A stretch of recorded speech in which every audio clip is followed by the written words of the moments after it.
ಈ ದಿನ ನೂತನವಾಗಿ ಆಯ್ಕೆಯಾಗಿರತಕ್ಕಂತಹ ಅಧ್ಯಕ್ಷರಾಗಿ ಆಯ್ಕೆಯಾಗಿರತಕ್ಕಂತಹ ಶ್ರೀಮತಿ ರಾಧಿಕಾ ರಾಜಣ್ಣನವರಿಗೆ ಮೊದಲಿಗೆ ಅಭಿನಂದನೆಗಳನ್ನು ಸಲ್ಲಿಸ್ತಾ, ಬೆಳಗುಂಬ ಗ್ರಾಮ ಪಂಚಾಯಿತಿ ಏನು 2022-27ನೇ ಸಾಲಿನಲ್ಲಿ ಆಡಳಿತ ಮಂಡಳಿ ನಡೆಸ್ತಾ ಇದೆ. ಈಗಾಗಲೇ 14 ಜನ ಸದಸ್ಯರಲ್ಲಿ 7 ಜನ ಅಧ್ಯಕ್ಷರನ್ನು ಕಂಡಂತಹ ವಿಭಿನ್ನವಾದಂತಹ ಪಂಚಾಯಿತಿ ಅಂತ ನಾವಾದರೂ ಭಾವಿಸ್ಬೇಕಾಗುತ್ತೆ.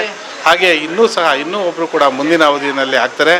ಏನು 14 ಜನ ಸದಸ್ಯರಿದ್ದಾರೋ ಎಲ್ಲರಿಗೂ ಕೂಡ ಸರ್ವರಿಗೂ ಸಮಪಾಲು ಸರ್ವರಿಗೂ ಸಮಬಾಳು ಅನ್ನೋ ರೀತಿಯಾಗಿ ಎಲ್ರಿಗೂ ಕೂಡ ಅಧಿಕಾರವನ್ನು ಕೊಟ್ಕೊಂತ ಬಂದಿದ್ದೀವಿ. ಈ ದಿನ ಅಧಿಕಾರ ನಮ್ಮ ಶ್ರೀಮತಿ ರಾಧಿಕಾ ರಾಜಣ್ಣನವರು ಸಿಕ್ಕಿದೆ. ರಾಧಿಕಾ ರಾಜಣ್ಣನವರು ಹೇಗೆ ಈ ಹಿಂದೆ ಪಂಚಾಯಿತಿ ಅಭಿವೃದ್ಧಿ ಪಥದತ್ತ ಕೊಂಡೊಯ್ತು ಅದೇ ರೀತಿಯಾಗಿ ಕೊಂಡೊಯ್ತಾರೆ ಅಂತ ಒಂದು ಆಶಾಭಾವನೆಯನ್ನು ವ್ಯಕ್ತಪಡಿಸ್ತಾ, ಈಗ ಬೇಸಿಗೆಯ ಕಾಲ ಹತ್ತಿರವಿದೆ. ಹಾಗಾಗಿ ನೀರಿಗೆ ಸಾಕಷ್ಟು ಅಭಾವ ಆಗುವಂತಹ ಆತಂಕನೂ ಕೂಡ ನಮ್ಮಲ್ಲಿ ವ್ಯಕ್ತವಾಗುತ್ತಿದೆ. ಇದನ್ನೆಲ್ಲ ಸರಿದೂಗಿಸ್ಕೊಂಡು ಹೋಗ್ತಾರೆ, ಎಲ್ಲ ಪಂಚಾಯಿತಿಯನ್ನು ಅಭಿವೃದ್ಧಿಯತ್ತ ಕೊಂಡೊಯ್ತಾರೆ ಅಂತ ಹೇಳ್ತಾ ನನ್ನ ಮಾತುಗಳನ್ನು ಈ ದಿನ ಇವತ್ತು ಅಧ್ಯಕ್ಷನಾಗಿ ಆಯ್ಕೆ ಮಾಡಿದ್ದಾರೆ.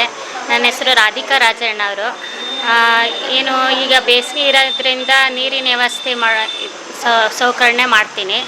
ಆಮೇಲೆ ಮತ್ತು ರಸ್ತೆ ವ್ಯವಸ್ಥೆ ಮಾಡ್ತೀನಿ. ಆಮೇಲೆ ಚರಂಡಿ ವ್ಯವಸ್ಥೆ ಅವೆಲ್ಲ ಮಾಡ್ತೀನಿ ಸರ್. ಅಭಿವೃದ್ಧಿಯನ್ನು ಮಾಡ್ತೀನಿ ಸರ್. ಮೆಂಬರ್ಗಳೆಲ್ಲ ಅಭಿನಂದನೆ ಸಲ್ಲಿಸ್ತೀರಾ ಹೇಗೆ? ಹಾಂ ಸರ್.